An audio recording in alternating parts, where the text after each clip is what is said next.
Kecurigaan publik hanya karena yang bersangkutan ternyata sampai sekarang ini nama mereka belum maksimal terbaca di radar survei. Saya Samsudin Alimsyah, mari kita bicarakan demokrasi.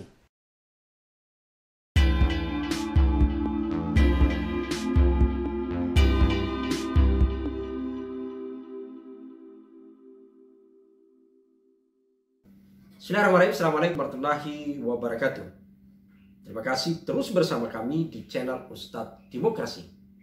Teman-teman sekalian, seperti yang saya janjikan pada edisi sebelumnya bahwa untuk sekarang ini kita akan membahas berkaitan soal gagasan, ide, aspirasi dari elit gitu ya, untuk kemudian kembali menunda pemilu, jadi kembali mengusulkan penundaan pemilu yang akan dilaksanakan 2024. Bahkan hari H pemungutan suara tanggal 14 Februari sebenarnya sudah ditetapkan oleh KPU sebagai penyelenggara pemilu berdasarkan konstitusi kita. Teman-teman sekalian, usulan ini tentu membuat kita semua terperangah.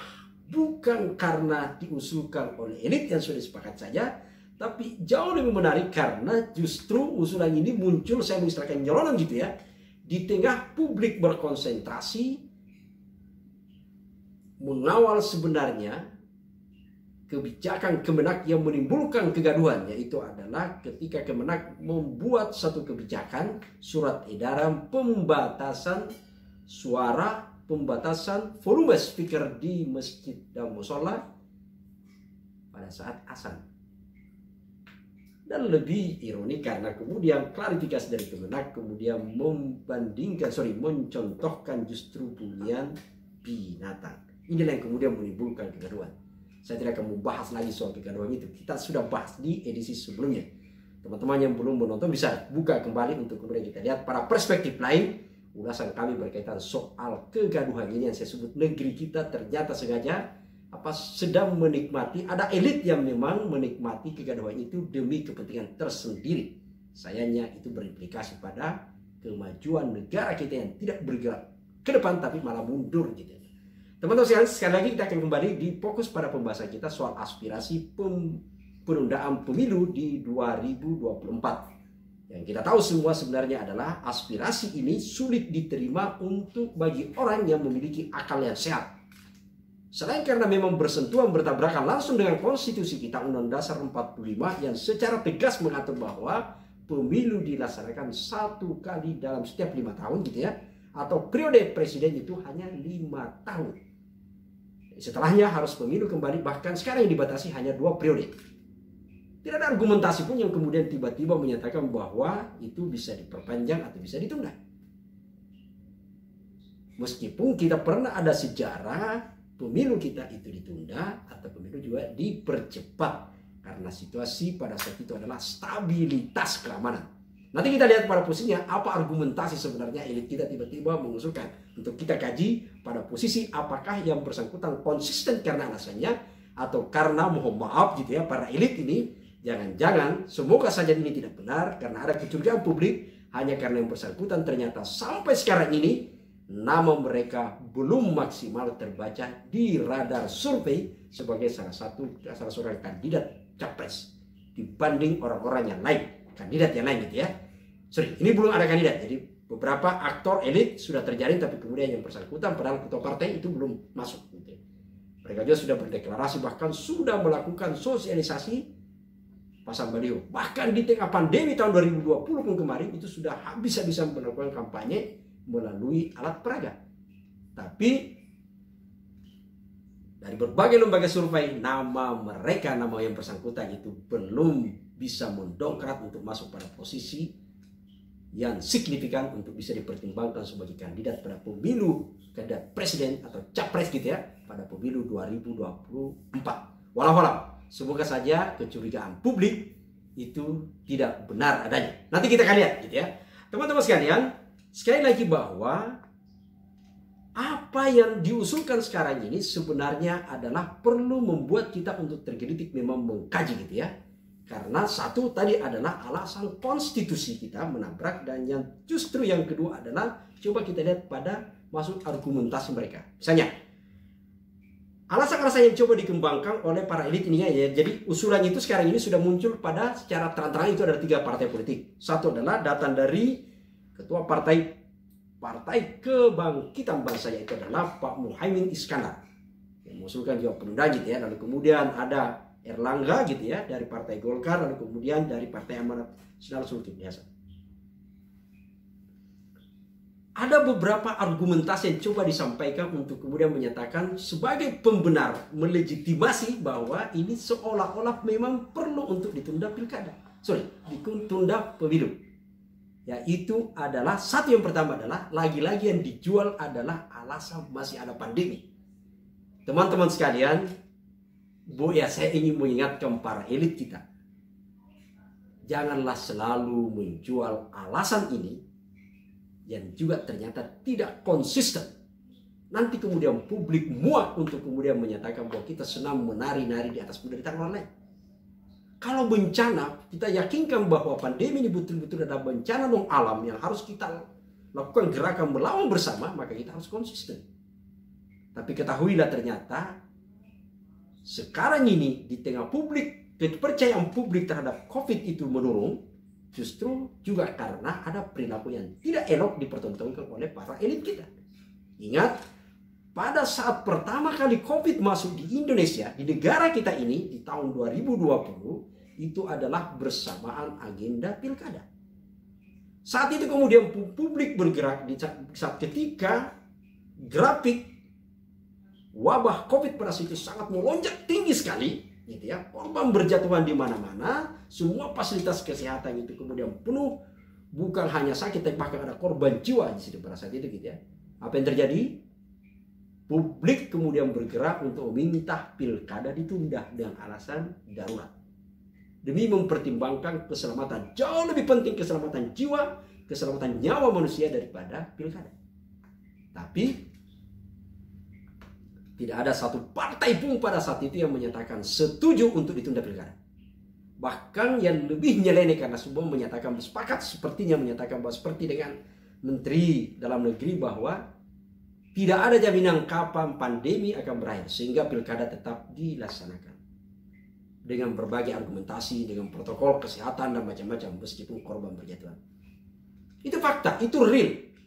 Ratusan ribu petisi yang masuk untuk menyatakan desakan untuk penundaan, dan saya menjadi saksi dalam petisi itu gitu ya. Tapi kemudian realitasnya bahwa pilkada tetap dilaksanakan. Ingat, ketahuilah bahwa sekarang ini grafik untuk COVID itu sudah turun bro.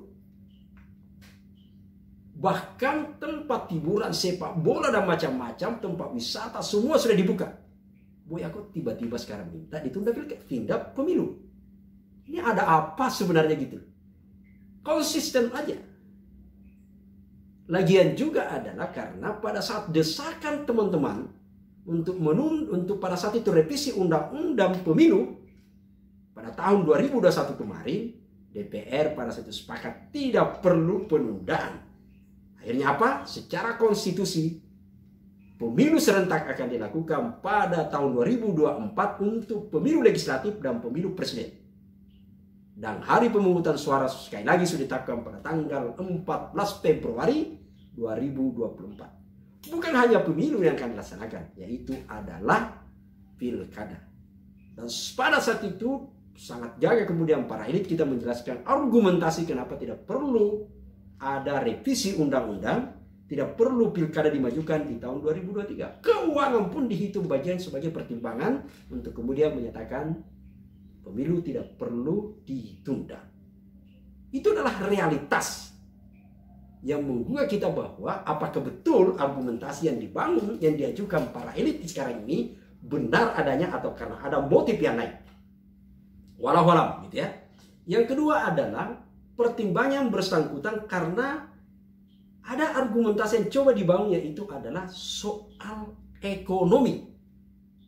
Stabilitas ekonomi. Kekuatan ekonomi kita yang dianggap sekarang ini belum baik.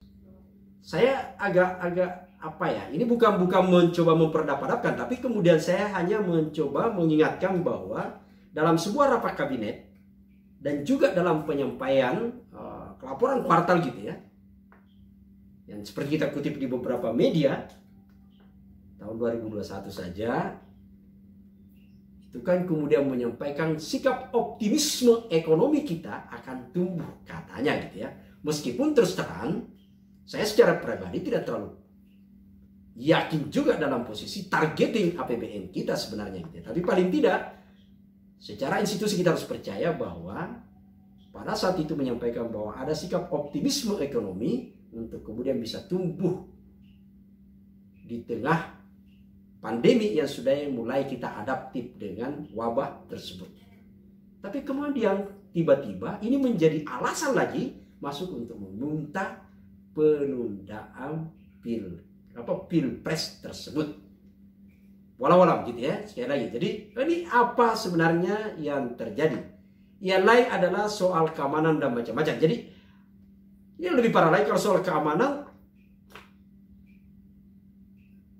justru bukankah kalau menunda pemilu itu justru akan menimbulkan reaksi publik, potensial konflik akan terjadi. Tidak ada satu studi pun yang sekarang ini untuk bisa melakukan studi di sana. Tapi paling tidak respon publik yang menolak 3 periode, menolak perpinjangan presiden, periodisasi presiden, perpanjangan masa jabatan, itu adalah sesuatu yang harus kita baca betul gitu ya.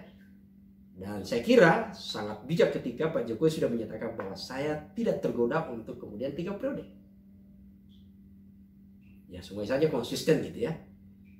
Yang lain juga adalah bahkan yang lebih ini ketika menyebut bahwa ada alasan juga soal konflik yang di Ukraina gitu ya. Yang Rusia dan Ukraina apa hubungannya kita gitu loh. Bahwa negara Indonesia perlu berpartisipasi sebagai negara yang menganut posisi politik non-blok itu penting.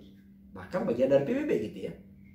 Sebagai gerakan kemanusiaan itu penting, tapi dalam sebagai pertimbangan untuk Indonesia untuk tidak pemilu, kita belum bisa menjangkau ke sana. Yang jelas sekarang ini adalah instrumen persiapan pemilu sudah dilakukan, tahapan bulan Juni sudah harus dimulai gitu ya, sehingga kemudian sejatinya elit kita ini adalah harusnya bagian yang menjaga kondusif masyarakat untuk kemudian bagaimana menjemput pemilu ke depan itu jauh lebih berkualitas.